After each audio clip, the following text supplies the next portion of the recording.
Let me ask you something. What if the Dallas Cowboys have never actually been trying to win a Super Bowl? Stay with me, because I know how that sounds. And by the end of this video, you're going to have a very hard time arguing against it. Here's what we know. The Cowboys generate over $1 billion a year. They sell out every game. Their merchandise moves in cities that have never seen a snowflake. Jerry Jones has turned a football team into a financial empire so dominant, so perfectly engineered, that Forbes calls it the most valuable sports franchise in the world for the 9th year running. And they haven't won a championship since 1995. 30 years. 3 decades of first-class facilities, Hollywood-level marketing, star-studded rosters, and prime-time drama, and not a single Lombardi trophy. Now here's the question nobody in Dallas wants to answer out loud. What if that's not an accident? What if a franchise built to print money has quietly, systematically, maybe even deliberately optimized for everything except winning in February? Because think about it. A championship team peaks, then it rebuilds. Stars leave, fans get anxious, revenue dips. But a team that is perpetually almost there, a team with enough stars to fill a highlight reel, enough drama to dominate sports radio, enough hope every August to sell every seat at full price, that team prints money forever. And the Cowboys just proved it again. They are about to pay Dak Prescott $74 million a year, CeeDee Lamb nearly $40 million. George Pickens, a receiver who openly pouted on the sideline last season, $28.5 million on a franchise tag. Their offensive lineman, Tyler Smith, $28 million. And their kicker is seeking the highest kicking contract in NFL history. A kicker. The most expensive kicker on the most expensive roster in a franchise with no second-round pick, no third-round pick, and a 30-year Super Bowl drought. That is not a football strategy. That is a business model wearing a helmet. But the Cowboys are only the beginning of what we're exposing tonight. Because while Jerry Jones has been quietly building the most profitable losing dynasty in sports history, the NFL's own players were compiling evidence of something far darker. Every year, the NFL Players Association asks players to grade their teams, not on wins, not on talent, on basic human dignity, travel, medical care, how their families are treated, the conditions they live and work in for 6 months of the year. This year, the league went to court to stop those grades from going public.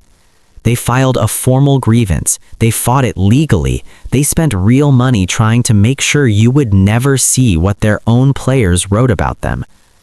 They lost. The grades leaked. And what they revealed about some of the most celebrated franchises in NFL history, including one of the most storied teams in the sport, is going to make you rethink everything you thought you knew about who the NFL actually serves. Because it isn't the players, and it sure as hell isn't you.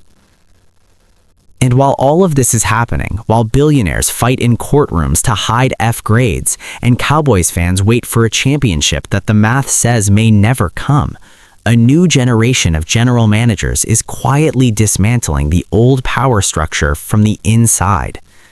22 in-season trades last year, the most in 30 years.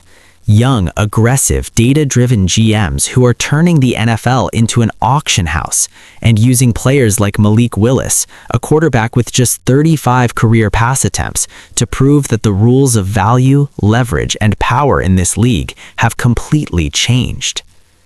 Tonight, we are connecting every dot. The Cowboys' beautiful, expensive trap, the leaked reports they tried to bury, the silent revolution of the new power brokers, the Ohio State pipeline quietly taking over the draft, and the Ravens, a dynasty so good for so long that their own excellence has become the thing that might finally break them. This is not a highlight show. This is not a hot take channel. This is the NFL they don't want you to understand. And we are just getting started. There's a war happening inside the NFL. Not on the field, not between teams. It's happening in boardrooms, in contract negotiations, in private jets, or in the case of some franchises, the lack of them. It's a war between billionaire owners who have more money than entire countries and the players who risk their bodies, their brains, and their futures to fill those owners' stadiums every single Sunday. And here's what they don't want you to know. The system isn't broken. The system is working exactly as designed, because when you follow the money, and we are going to follow every single dollar tonight, what you find isn't incompetence. What you find is a machine, a perfectly engineered machine built to extract maximum value from human beings while giving them the absolute minimum in return. Tonight, we're pulling back the curtain on 3 of the most disturbing truths in professional football right now. Number 1. How one of the most storied franchises in NFL history, the Dallas Cowboys, has constructed what might be the most expensive trap in sports. A gilded cage so beautiful, so expensive, so brilliantly marketed that nobody noticed it was a cage at all. Number 2. The leaked report cards that exposed what NFL owners actually think of their players, the documents they fought in court to suppress, the grades that tell you everything about who really holds power in this league. And number 3, the quiet revolution of young, aggressive general managers who are reshaping how power moves in the NFL, and why the old guard is terrified of what comes next. Stay with us, because by the end of this, you will never watch a Sunday game the same way again. Part 1. The Dallas Curse. America's team or America's most expensive illusion. Let's start with the Cowboys, because the Cowboys are the perfect entry point into everything that is wrong and everything that is fascinating about the modern NFL economy. Jerry Jones has built something in Dallas that is genuinely unprecedented in professional sports. The Cowboys generate over $1 billion in revenue annually. They're the most valuable sports franchise on the planet. Their stadium is a monument to American excess, a cathedral of capitalism with a retractable roof and a video board the size of a small nation. And they haven't won a Super Bowl since 1995. Let that sit for a moment. 30 years, 3 decades, an entire generation of Cowboys fans has been born, grown up, and started having children of their own, and not a single championship. Now, you might be asking, why? How? How does the most valuable franchise in football, with unlimited resources, with first-class everything, with the ability to sign virtually anyone, keep coming up empty? The answer is what we call the Dallas paradox. And it starts with a number, $74 million. That is what Dak Prescott earns each year, $74 million for a quarterback who, by most objective measures, is somewhere between the 8th and 12th best at his position in the league. A very good quarterback, or top-tier quarterback, but not a transformational, dynasty-defining quarterback. Then you add CeeDee Lamb, nearly $40 million a year. Legitimate, arguably worth every penny, one of the best wide receivers in football. Then you add George Pickens, just franchise tagged, $28.5 million. A receiver who, by the Cowboys' own admission, sometimes pouts, sometimes goes missing in big moments, sometimes makes you wonder if the talent is worth the drama. Tyler Smith, elite offensive lineman, $28 million. Fair. And then, and this is where it gets almost satirical, their kicker, Brandon Aubrey, is seeking the highest kicking contract in NFL history. A kicker. The Cowboys are going to have the highest paid kicker in the history of professional football. Think about what that tells you about the organizational culture in Dallas. This isn't just about paying players market value. This is about a franchise that has somehow convinced itself that paying above market on every single position is a strategy. It isn't. It's a trap. Here's the cold math. The NFL salary cap exists for a reason. It is the great equalizer, the mechanism by which a small market team in Green Bay can compete with $1 billion empire in Dallas. The cap enforces discipline, it forces choices, it forces teams to find value, to identify the underpaid star, the overlooked rookie, the late-round gem who outperforms his contract. The Rams found Puka Nacua in the 5th round. He became one of the most productive receivers in football at a fraction of the cost. The Seahawks built their Super Bowl winning roster with a deliberate philosophy: get stars at key positions, find value everywhere else, and keep her cap flexible enough to adapt. The Cowboys impose what can only be described as a self-inflicted tariff on their own roster. Every player who enters that building walks out with a contract that is, almost without exception, at or above the top of the market. The dark theory.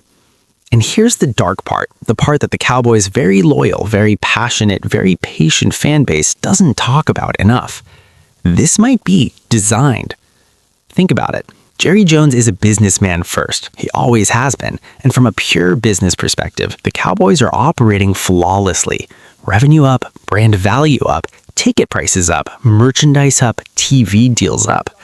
Winning the Super Bowl would be wonderful for business, but not winning, but staying relevant, staying dramatic, staying in the conversation every single year might actually be better for business. A championship team peaks and then rebuilds. You lose your stars, you go through a transition, fans get restless.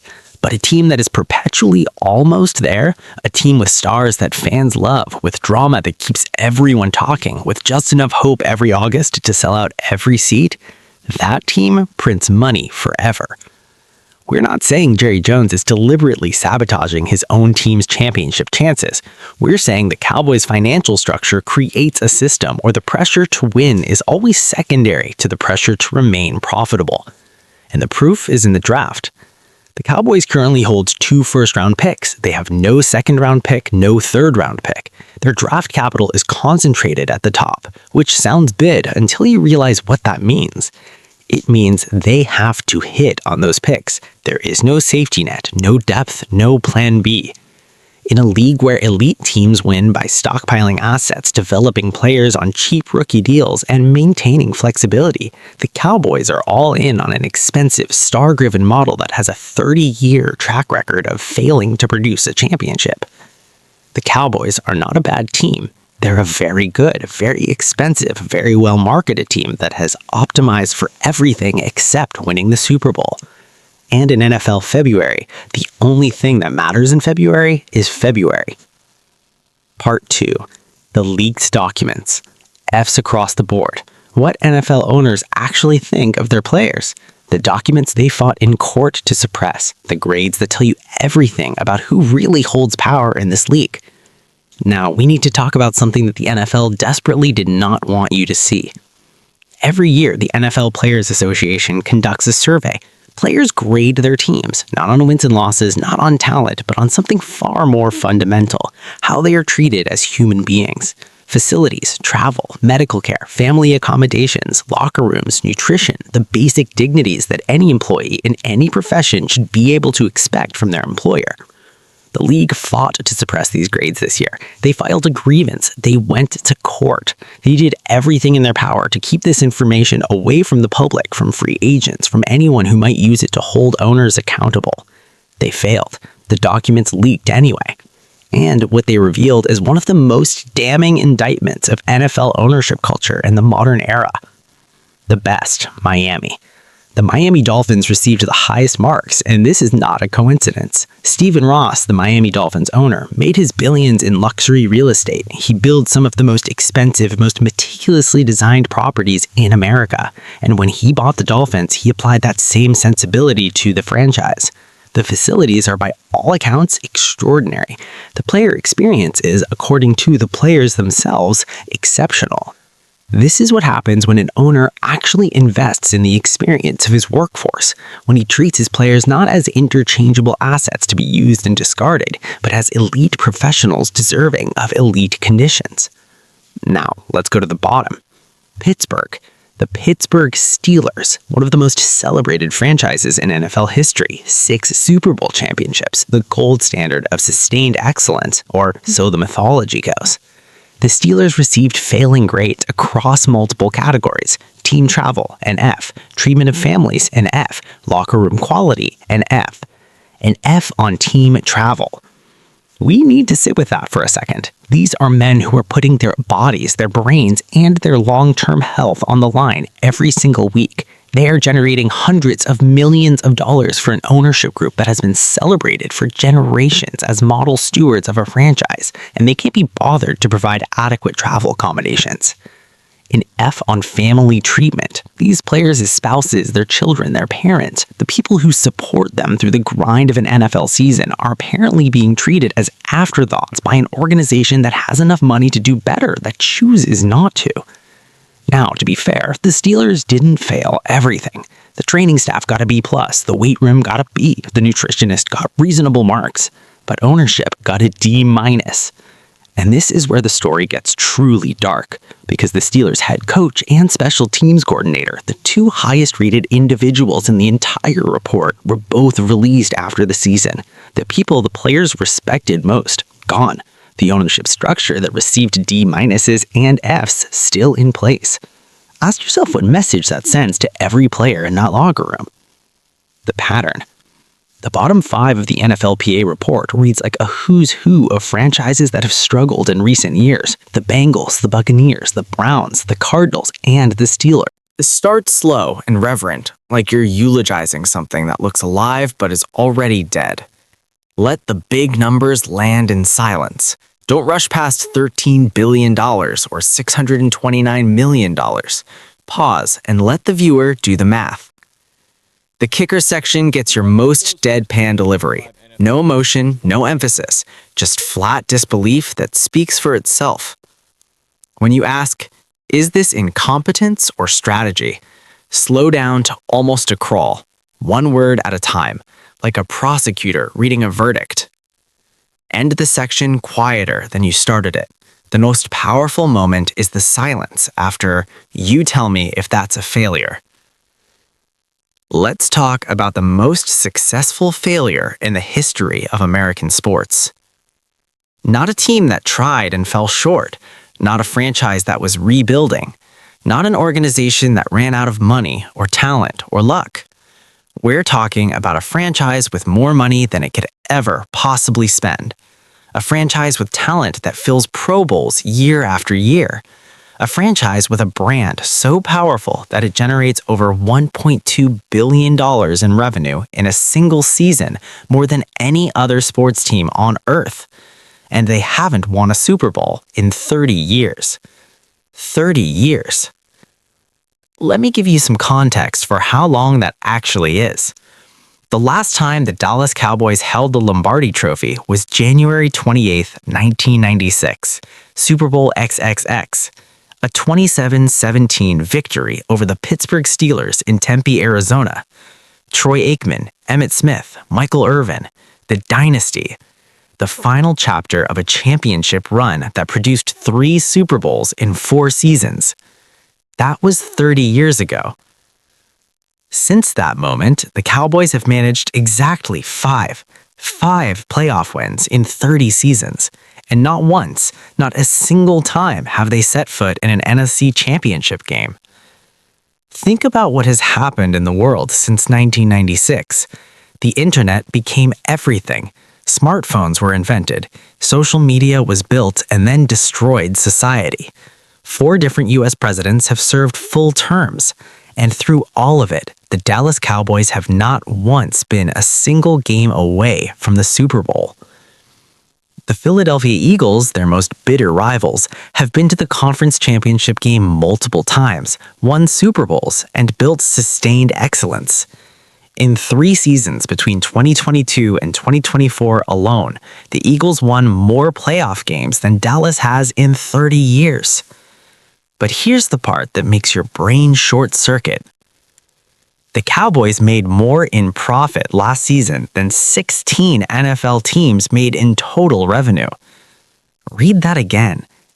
According to Forbes, the Cowboys' operating income in 2024 was $629 million. $629 million in profit in a single year. There are 16 franchises in the National Football League whose entire revenue didn't reach that number. Jerry Jones purchased this franchise in 1989 for $150 million. Borrowed money, mortgaged future, the whole thing. He's publicly said the team was losing $1 million a month when he bought it. He was, by his own account, dancing with the devil just to get the deal done. Today, Forbes values the Dallas Cowboys at $13 billion. That is not a misprint. $13 billion. The most valuable sports franchise in the world. Not just in the NFL, not just in American sports, in the entire world. Ahead of Real Madrid, ahead of the New York Yankees, ahead of every team in every league on every continent. Jerry Jones turned a $150 million debt-laden disaster into a $13 billion empire, and he hasn't won a Super Bowl in 30 years. So here's the question that nobody in Dallas, nobody on the broadcasts, nobody in the front office, certainly nobody on Jones's payroll will ask out loud. Is the Cowboys aren't failing to win?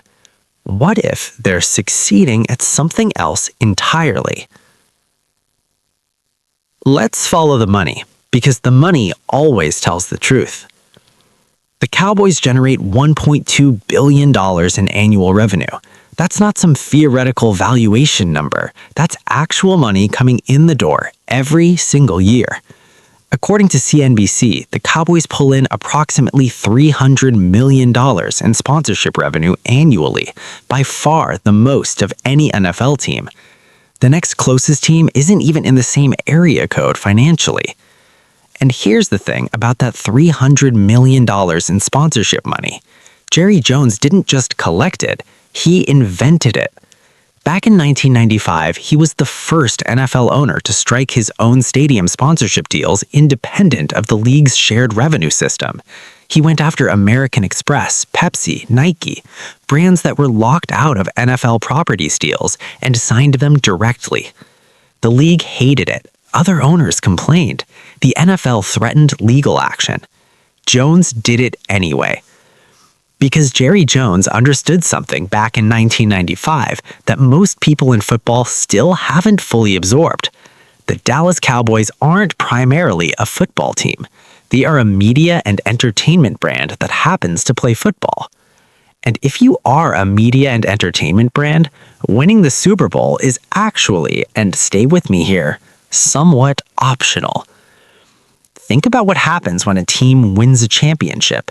The cycle is predictable. You peak, you have a short window, then your players get expensive. Stars leave, the team transitions. There are bad seasons. Fans get frustrated, revenue dips. The brand takes a hit. Then you rebuild, and the cycle starts again. Now think about the alternative. A team that is perpetually almost there. A team with enough stars to fill your television screen with highlights every single week. A team with enough drama, contract negotiations, personality clashes, coaching controversies to dominate sports talk radio every single day of the year. That team doesn't have cycles. That team prints money continuously, indefinitely, without the interruption of a championship rebuild. The Cowboys have been Forbes' most valuable NFL team for 19 consecutive years. 19 years. They have dominated that list through good seasons and terrible seasons, through playoff appearances and 7-10 records. The brand doesn't depend on winning. The brand depends on relevance. And nobody in American sports maintains relevance through losing like the Dallas Cowboys. Even when they finished 7-10 last season, a Netflix documentary about the franchise broke records on streaming.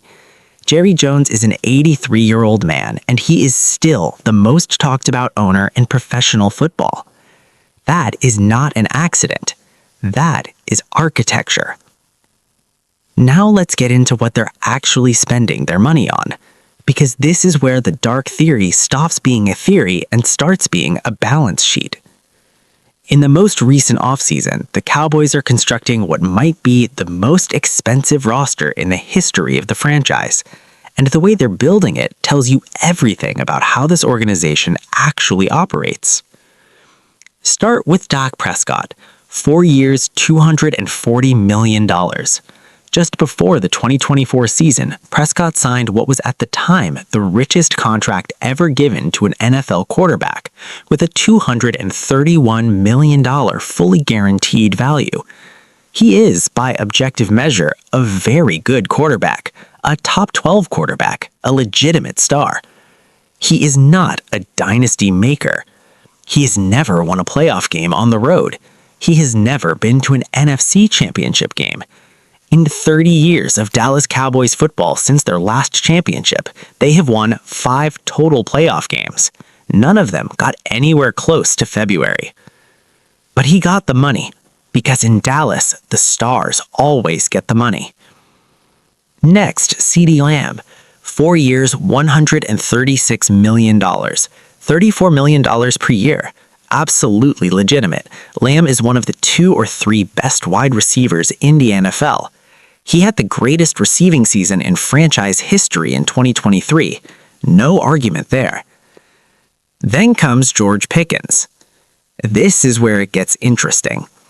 Pickens is talented, explosively, undeniably talented, but he also comes with a well-documented history of sideline pout sessions, mysterious disappearing acts in key moments, and enough public drama to fill a reality television season. The Cowboys just franchise tagged him at approximately $28.5 million. That is their commitment to a player that, by multiple reports, the coaching staff has had to actively manage and motivate throughout his career. In any other organization, you might approach a player like Pickens carefully, let the negotiation breathe, see where the market lands. In Dallas, top of market. Every time, without exception. Tyler Smith, their offensive lineman, approximately $28 million per year. Defensible. He's excellent, a Pro Bowl caliber talent. And then there is Brandon Aubrey. Brandon Aubrey is the Dallas Cowboys kicker. He's extraordinary at what he does. In 3 NFL seasons, he has set the all-time record. Open, cold, and clinical. You're reading an indictment, not telling a story. When you list the failing grades, slow to almost a full stop between each one. Let every F land like a hammer. The Tomlin twist is your emotional peak. Drop your voice to near whisper and pause 3 full seconds before both of them are gone. Art Rooney's media opportunity quote gets your most controlled, quiet contempt. No anger, just disbelief dressed as calm. End on, they lost everywhere else, with total silence after. Don't rush to part 3. Let the verdict breathe. We've talked about a franchise that has spent its way into irrelevance. We've talked about owners who went to court to hide their own failing grades. Now we need to talk about the people who are quietly tearing down everything the old guard built. Not with protests, not with lawsuits, not with press conferences. With trades. There is a revolution happening inside the National Football League, and it doesn't look like a revolution. It doesn't sound like one. It's happening in draft rooms and negotiating suites and text message chains between general managers who are moving faster than the league has ever moved before. And the number that tells you everything about how dramatically things have changed is this: 22. 22 in-season trades in the 2025 NFL season, the most in over 30 years.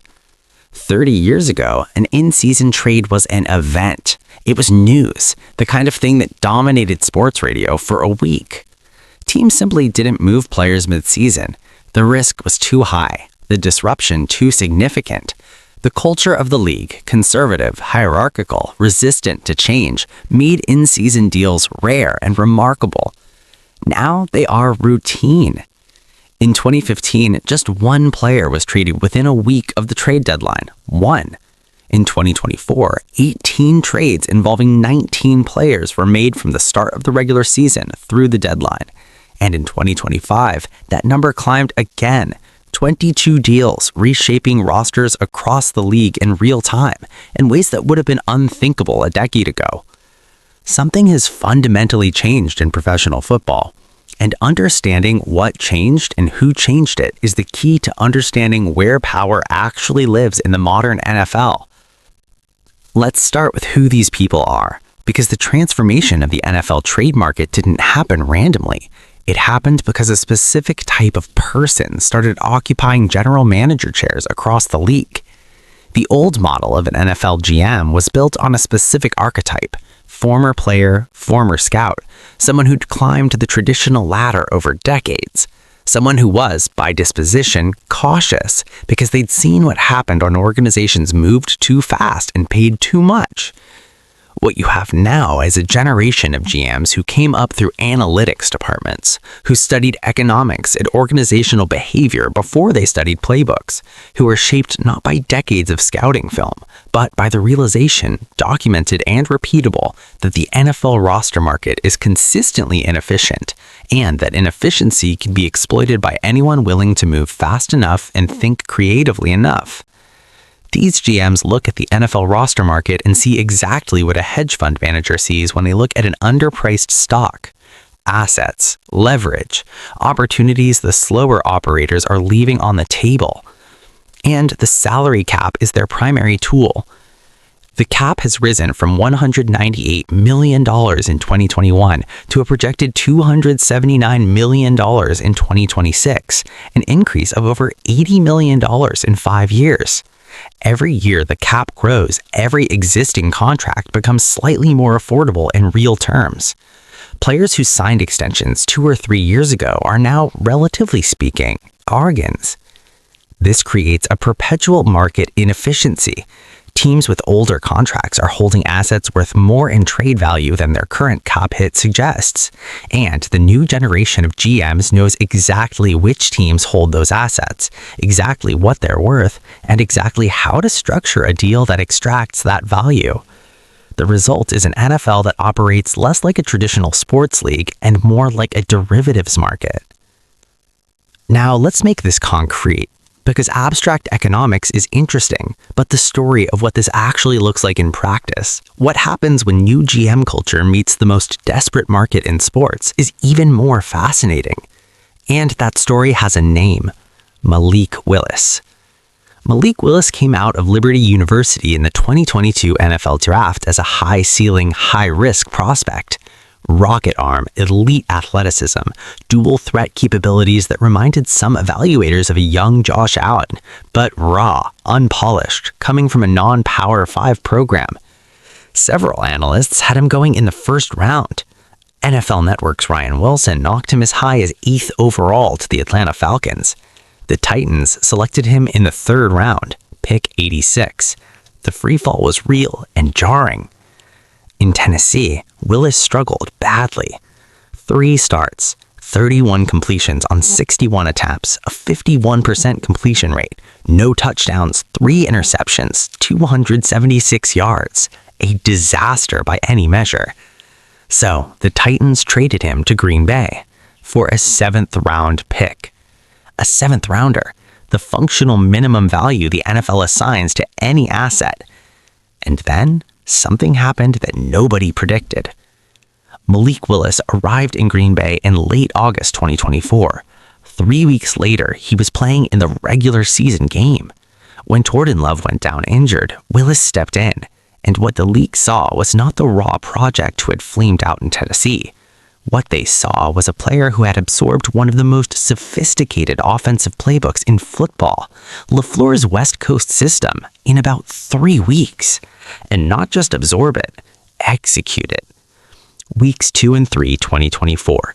25 of 33 passes, 2 touchdowns, 324 yards, 114 rushing yards, passer rating 115.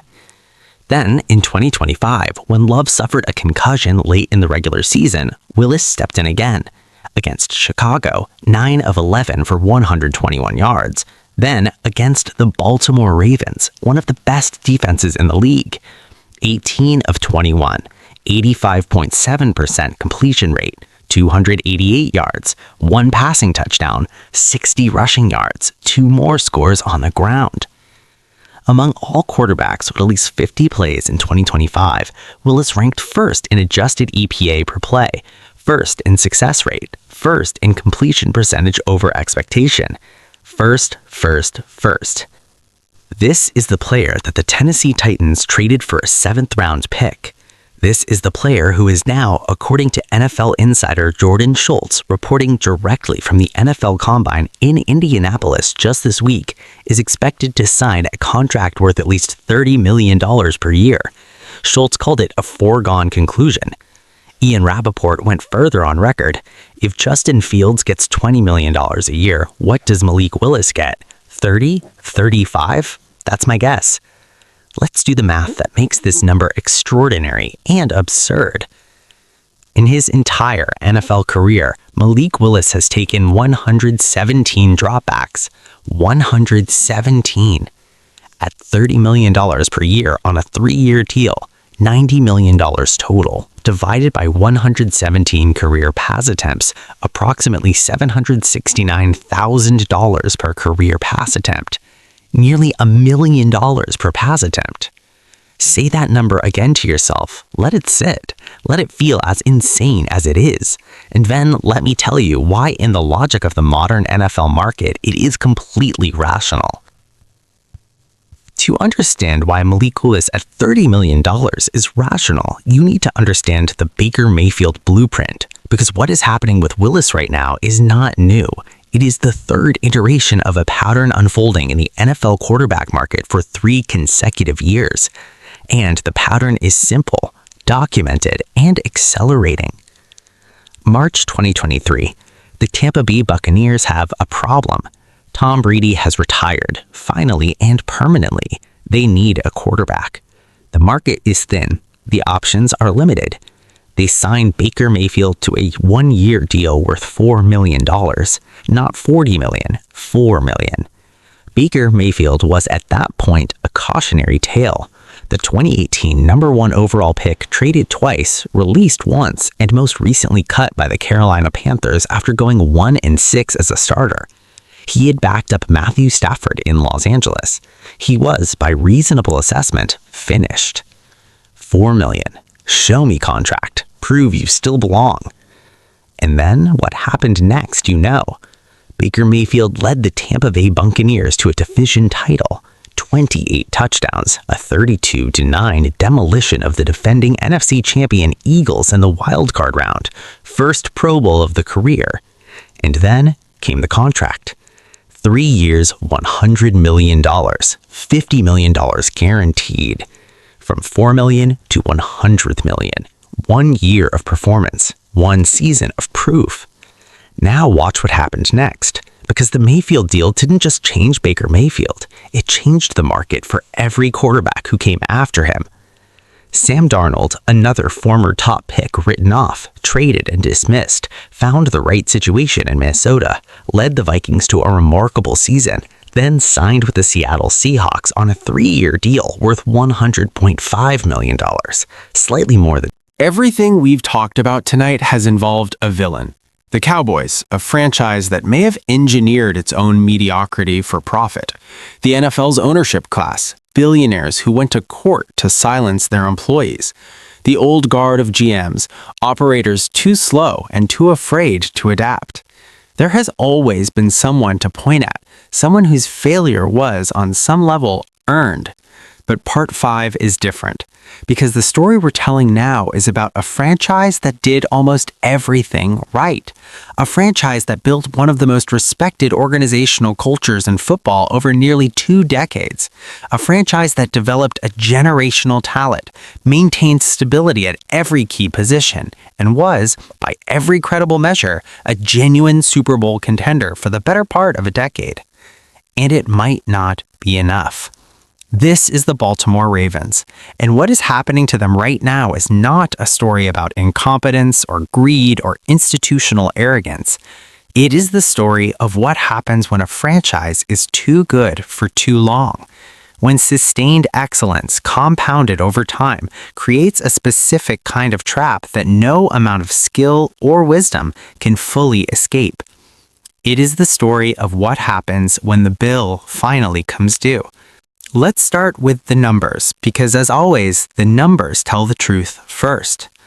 John Harbaugh coached the Baltimore Ravens for 18 seasons. 18.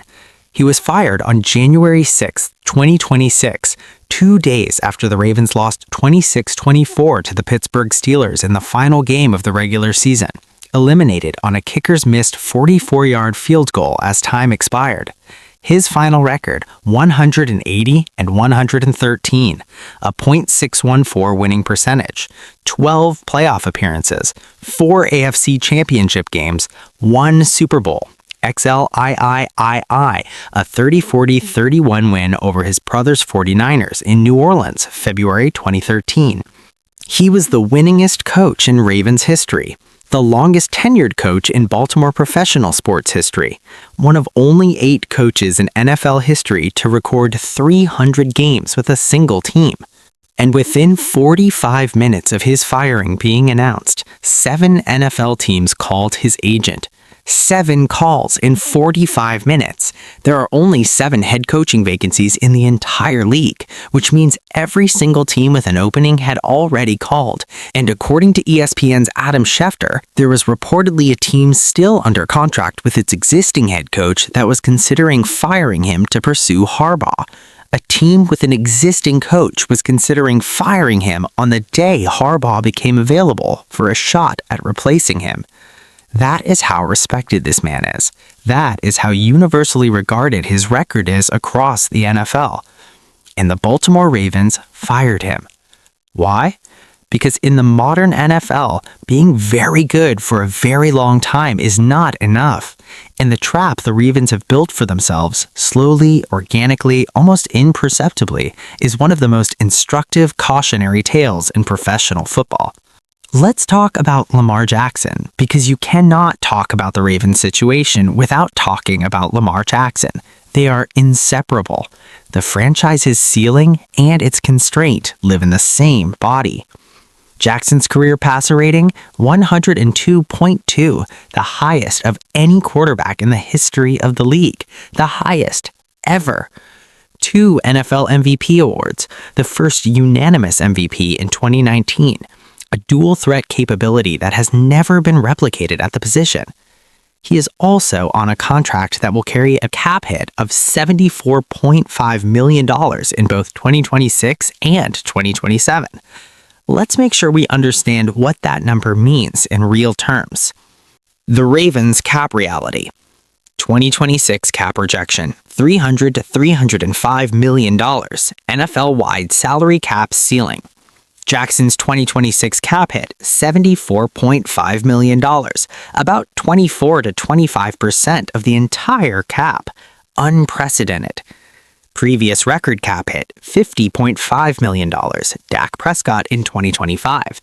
Jackson's number is nearly 47.5% larger than that record. Current Ravens cap room, $26.5 million, before addressing multiple urgent roster needs simultaneously. Dead cap, if released, $129.25 million. Jackson isn't going anywhere. For context, the largest cap hit any team has ever carried in the modern salary cap era was Dak Prescott's $50 million with the Cowboys in 2025. Jackson's number is nearly 47.5% larger than that record. According to Over the Cap, the Ravens currently have $283 million in 2026 cap commitments, with 48 players under contract. After factoring in the projected cap ceiling and existing carryover, Baltimore enters the offseason with approximately $26.5 million in effective cap room. That is not a lot of room for a team that needs to address multiple urgent roster holes simultaneously. Center Tyler Linderbaum needs an extension, tight end Mark Andrews, outside linebacker Odafe Owe, cornerback Jair Alexander. The Ravens are staring at a list of players who deserve significant money on a roster that has almost no space to give it. And sitting at the top of it all, immovable, undeniable, contractually guaranteed, is $74.5 million for one player. DaCosta acknowledged the tight rep this week, saying he's confident he and Lamar can reach an extension. But here's the dark reality of a restructure. It doesn't make the money disappear. It pushes it forward. into 2027, into 2028, into future years when the Ravens will face this same impossible calculation again with an aging roster and a quarterback who, if he follows the current market trajectory, will demand to be the highest paid player in football. John Harbaugh said it publicly at last year's NFL owners' meetings. When Lamar gets paid, he's going to be the highest paid player in football, just like he was last time. I think every contract he signs until he decides to hang up his cleats, he's going to be that guy. Dak Prescott is currently $60 million per year. Josh Allen signed a 6-year deal worth $330 million. Lamar's $52 million average is now 9th in the league. His next deal will vault him back to first. And that is the trap. Not because Jackson isn't worth it. He is. The most efficient quarterback in the NFL history is worth franchise-altering money. But the salary cap is a fixed-width road. And when one player walks in the middle of it at $74.5 million, and soon potentially more, everyone else has to squeeze to the edges. And in a league where championships are built on depth, on that third-round edge rusher, on that undrafted safety who becomes a starter, squeezing the edges is how dynasties die. Now, add the layer that makes this story genuinely haunting. For almost 2 decades, the Ravens were the model for how to manage exactly this kind of challenge. Year after year, the Ravens found edge rushers where other teams found backups. Matthew Judon, 5th-round pick out of Grand Valley State. Pernell McPhee, 5th-round pick out of Mississippi State. Za'Darius Smith, Yannick Ngakoue, developed them, won with them, let them leave when they priced themselves out, then found the next one. DaCosta himself acknowledged the shift this offseason, referencing the 2019 offseason when the Ravens lost Terrell Suggs, C.J. Mosley, Za'Darius Smith, and Eric Weddle, 4 significant starters in a single free agency period. And yet, they were covered, because the pipeline was healthy enough, the draft documents sharp enough to replace all 4. But that was before the contract, before $185 million in guarantees to a single player, before a cap hit that consumes a quarter of total salary allocation in consecutive seasons. Because here is the painful arithmetic the Ravens are confronting right now. The 2025 season ended 8-9. Jackson played in just 13 games, 67 carries for 349 yards, career lows in both categories. His dual threat capability, the thing that makes him uniquely dangerous, was compromised by a body that has now absorbed significant punishment across 8 NFL seasons. Jackson is 28 years old. He is not old, he is not finished, but he is a running quarterback. And running quarterbacks absorb hits in ways that pocket passers don't. Every scramble, every designed run, every improvised escape from pressure, the accumulated damage of that style of play is real, documented, and the Ravens have made a $185 million guaranteed bet on the body holding together long enough for the window to produce a championship. The Ravens were preseason betting favorites to win the Super Bowl before the 2025 season began. They finished 8-9 and missed the playoffs. And now, on top of the injury uncertainty, on top of the contract math, the Ravens are entering the most uncertain period of their modern history. John Harbaugh, who coached Lamar Jackson for 8 of his NFL seasons, is gone. Jesse Minter, 42 years old, has been named the 4th head coach in Ravens history. His background is defensive. He's never been an NFL head coach, never called an NFL offense. He's now responsible for managing the contract situation of the most unconventional quarterback in football, rebuilding a roster with minimal cap flexibility, and establishing authority in a locker room that spent 8 seasons under one of the most respected coaches in the sport. 7 NFL teams called on Harbaugh and 4. Everything we've talked about tonight lives in the present. The Cowboys spending, the leaked report cards, the auction house of the quarterback market. These are stories about what is happening right now. But now we need to go somewhere deeper, because underneath all of it, underneath the contracts and the court cases and the aggressive young GMs, there is a structural force that none of them can fully control.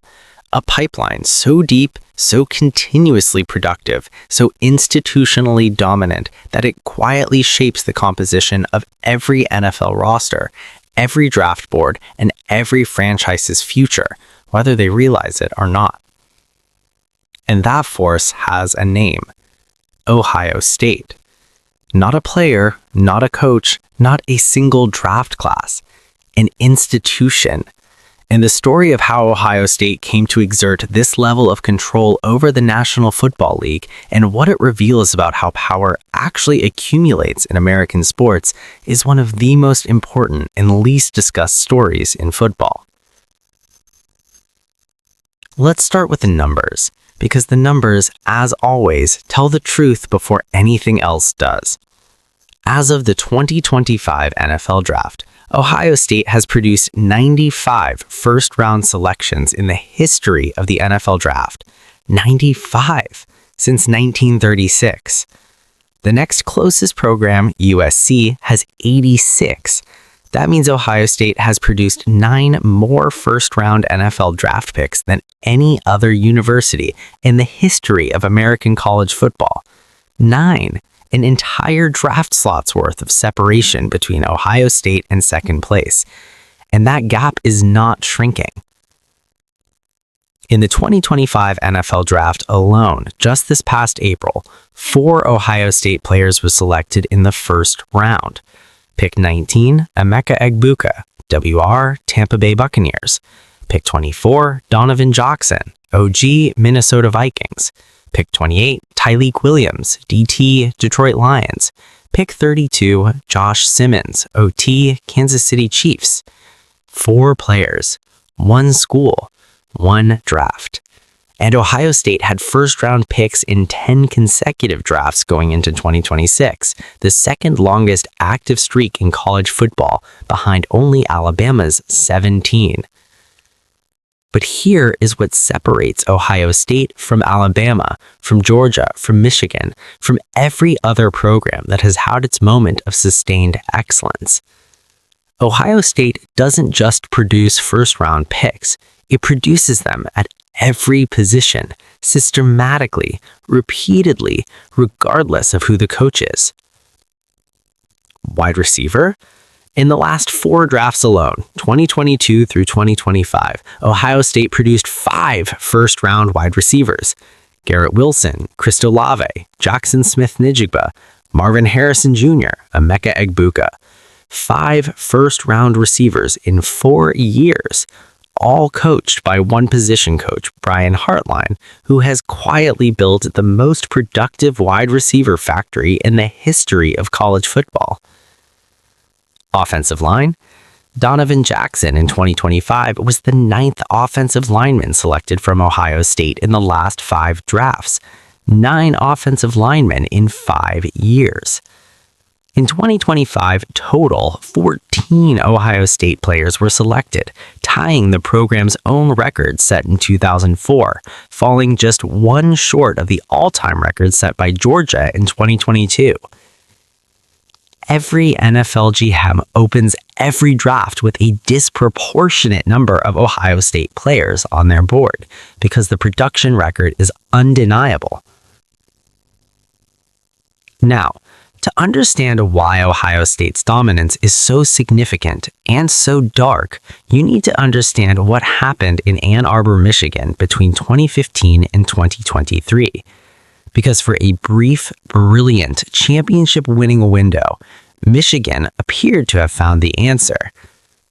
Jim Harbaugh arrived at his alma mater in January 2015 with the kind of resume and mandate that Michigan fans hadn't seen in decades. He had gone 44-19 at Stanford. He had taken the San Francisco 49ers to the NFC Championship game in his first season and the Super Bowl in his second.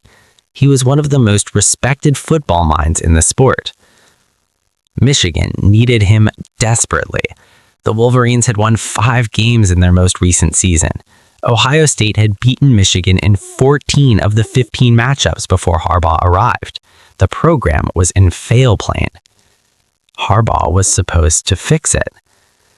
What happened in Harbaugh's first 5 years against Ohio State is almost painful to recount because the losses weren't just losses, they were statements. 2015, Ohio State 42 to Michigan 13. Harbaugh's debut in the game, a demolition. 2016, Ohio State 30 to Michigan 27, 2 OT. The JT was short gang, disputed spot, broken hearts. 2017, Ohio State 31 to Michigan 20, not close in the second half. 2018, Ohio State 62 to Michigan 39, 62 points in Ann Arbor, largest margin since 1968. 2019, Ohio State 56 to Michigan 27, Ryan Day's debut, first-time head coach, won by 29.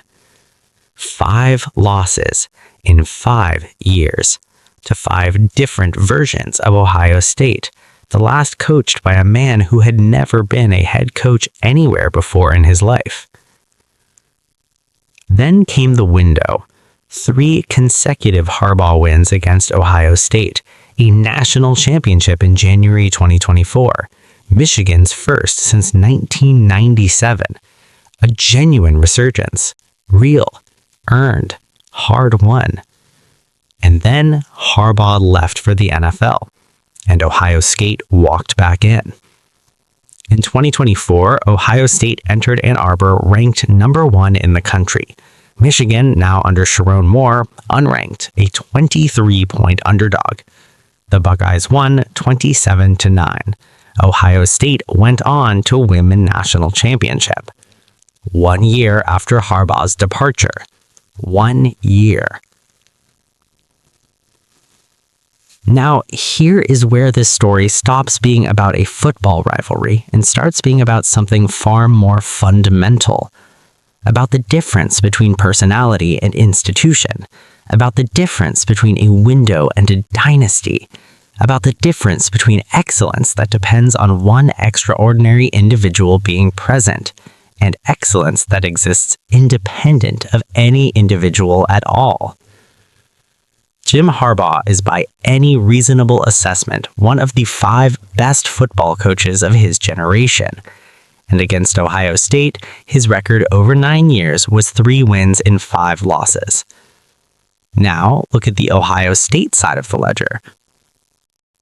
Ohio State coaches versus Michigan, the full record. Jim Tressel from 2001 to 2010, 9-1, 1 loss under controversy in final season. Urban Meyer from 2012 to 2018, 7-0, never lost to Michigan, not once. Ryan Day from 2019 to present, 5-4.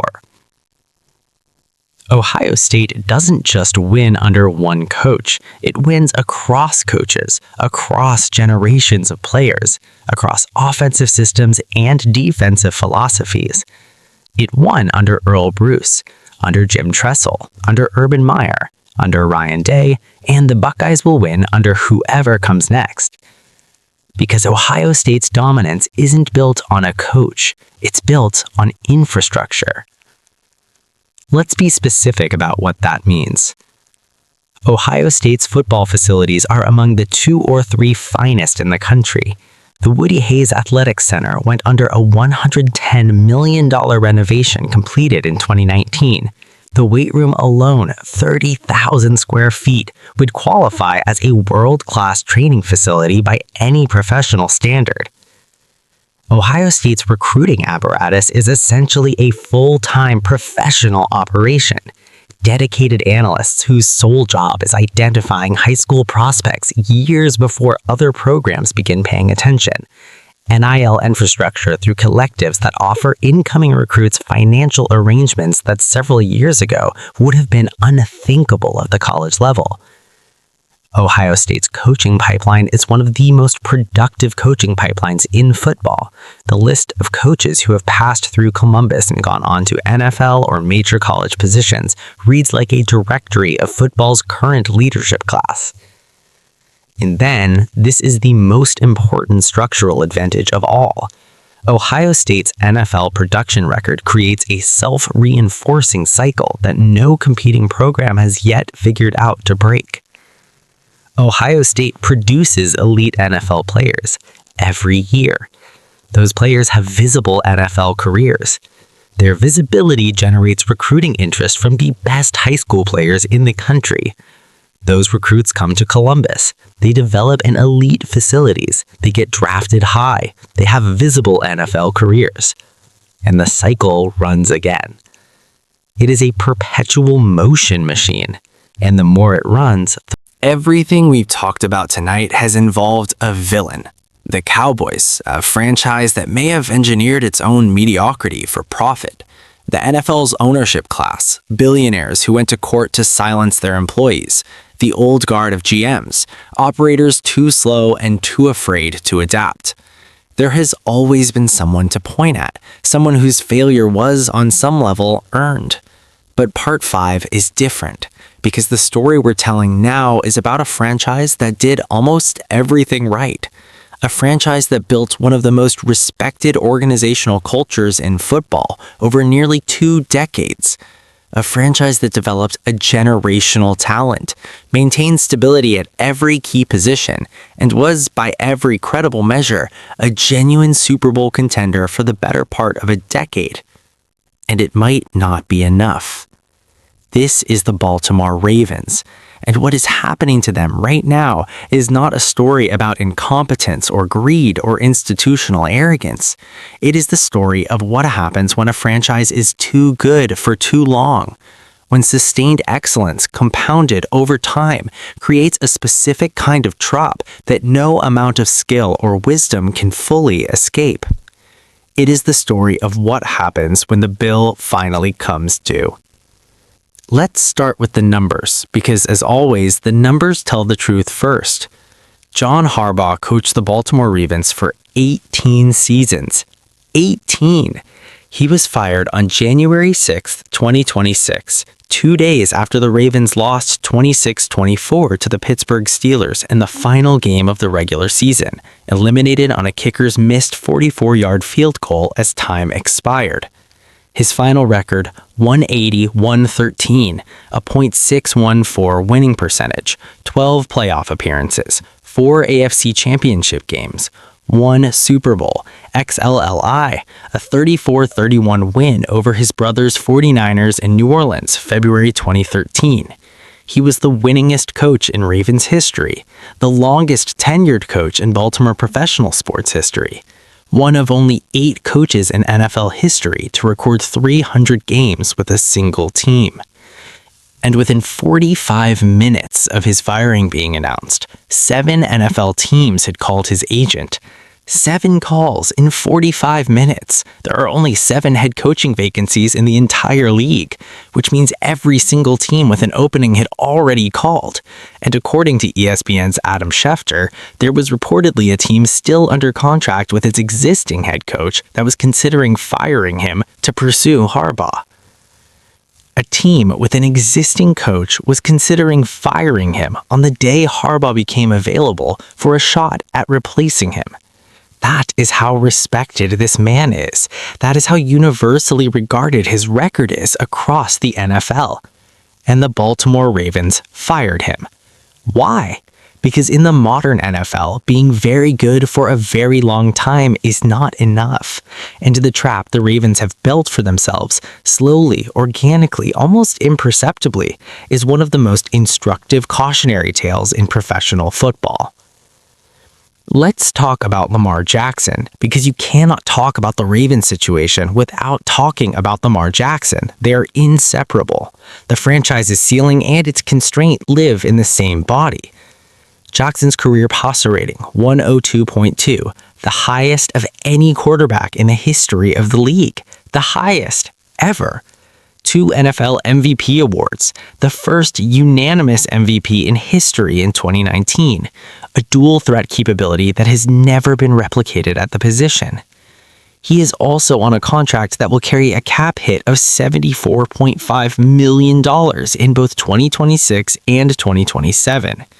Let's make sure we understand what that number means in real terms. The Ravens' cap reality. 2026 projected cap ceiling, $300 to $305 million. Jackson's 2026 cap hit, $74.5 million, 24 to 25% of the entire cap. Unprecedented. Previous record cap hit, $50.5 million with Dak Prescott in 2025. Jackson's number is 47.5% larger. Current Ravens cap room, about $26.5 million before addressing multiple urgent roster needs. Dead cap if released, $129.25 million. Jackson isn't going anywhere. For context, the largest cap hit any team has ever carried in the modern salary cap era was Prescott's $50.5 million with the Cowboys in 2025. Jackson's number is nearly 47.5% larger. According to Over the Cap, the Ravens currently have $283 million in 2026 cap commitments with 48 players under contract. After factoring in the projected cap ceiling and existing carryover, Baltimore enters the offseason with approximately $26.5 million in effective cap room. That is not a lot of room for a team that needs to address multiple urgent roster holes simultaneously. Center Tyler Linderbaum needs an extension, tight end Mark Andrews, outside linebacker Adefeo Wap, cornerback Jair Alexander. The Ravens are staring at a list of players who deserve significant money on a roster that has almost no space to give it. And sitting at the top of it all, immovable, undeniable, contractually guaranteed, is $74.5 million for one player. DaCosta acknowledged the tightrope this week, saying he's confident he and Lamar can reach an extension. But here is the dark reality of a restructure. It doesn't make the money disappear. It pushes it forward into 2027, into 2028, into future years when the Reyes will face the impossible calculation again with an aging roster and a quarterback who, if he follows the current market trajectory, will demand to be the highest paid player in football. John Harbaugh said it publicly at last year's NFL owners' meetings. When Lamar gets paid, he's going to be the highest paid player in football, just like he was last time. I think every contract he signs till he decides to hang up his cleats, he's going to be that guy. Prescott is currently at $60 million per year. Josh Allen signed a 6-year, $330 million deal. Jackson's $52 million average is now 9th in the league. His next deal will vault him back to first. And that is the trap. Not because Jackson isn't worth it. He is. The most efficient quarterback in NFL history is worth franchise-altering money. But the salary cap is a fixed-width road. And when one player walks in the middle of it at $74.5 million, and soon potentially more, everyone else has to squeeze to the edges. And in a league where championships are built on depth, on that third-round edge rusher, on that undrafted safety who becomes a starter, squeezing the edges is how dynasties die. Now, add the layer that makes the story genuinely haunting. For almost 2 decades, the Ravens were the model for how to manage exactly this kind of roster challenge.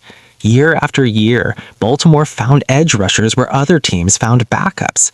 Matthew Judon, 5th-round pick out of Grand Valley State. Pernell McPhee, 5th-round pick out of Mississippi State. Za'Darius Smith, Yannick Ngakoue, developed them, won with them, let them leave when they priced themselves out, then found the next one.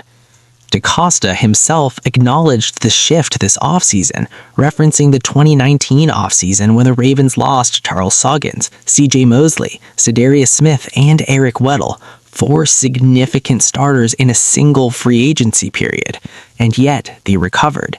Because the pipeline was healthy enough, the draft acumen sharp enough to replace all 4. But that was before the contract, before $185 million in guarantees to one player, before a cap hit that consumes a quarter of total salary allocation in consecutive seasons. Because here is the painful arithmetic the Ravens are confronting right now. The 2025 season ended 8-9. Lamar Jackson played in just 13 games, 67 carries for 349 yards, career lows in both categories. His dual threat capability, the thing that makes him uniquely dangerous, was compromised by a body that has now absorbed significant punishment across 8 NFL seasons. Jackson is 28 years old. He's not old, he is not finished, but he is a running quarterback, and running quarterbacks absorb hits in ways that pocket passers don't. Every scramble, every designed run, every improvised escape from pressure, the accumulated damage of that style of play is real, documented, and the Ravens have made a $185 million guaranteed bet that the body holds together long enough for the window to produce a championship. The Ravens were preseason betting favorites to win the Super Bowl before the 2025 season began. They finished 8-9 and missed the playoffs. And now, on top of the injury uncertainty, on top of the contract math, the Ravens are entering the most uncertain period in their modern history. John Harbaugh, who coached Lamar Jackson for all 8 of his NFL seasons, is gone. Jesse Minter, 42 years old, has been named the 4th head coach in Baltimore history. His background is defensive. He's never been an NFL head coach, never called an NFL offense. He is now responsible for managing the... We started tonight with a question. What if the system isn't broken? What if it's working exactly as designed? 5 stories, 5 franchises, 5 different versions of the same uncomfortable truth. And now we need to say out loud what all of it adds up to. Because the NFL does not want you connecting these dots. The league does not want you seeing the full picture. The owners, the executives, the lawyers who spent months in arbitration, none of them benefit from you understanding what we've laid out tonight. But you've watched this far. You deserve the verdict. Here it is. The National Football League presents itself every Sunday as the purest meritocracy in American sports. The best team wins. The hardest worker rises. Every player, every franchise, every city gets a fair shot at February. That is the product they sell. What they actually built is something else entirely. The Dallas Cowboys, the most valuable sports franchise on earth, have not won a Super Bowl in 30 years.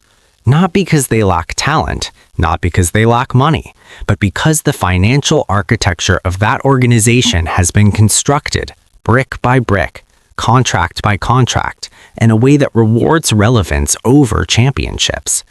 Jerry Jones built a machine that generates $629 million in annual profit.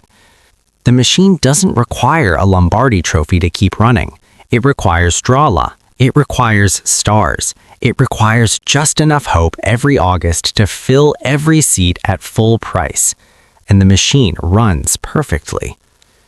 The fans in the seats get highlights. They get drama. They get a kicker with a record contract, and a receiver who pouts on the sideline, and a quarterback worth $74 million a year. What they don't get is February.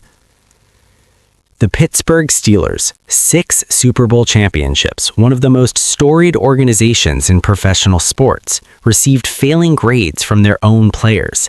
F on team travel, F on family treatment, F- on the locker room, F- on the home game field, and their ownership called it a media opportunity. The 2 people who received elite grades from those same players, rated genuinely excellent by the men who worked for them, were both removed from the building. The ownership that earned a D- remains.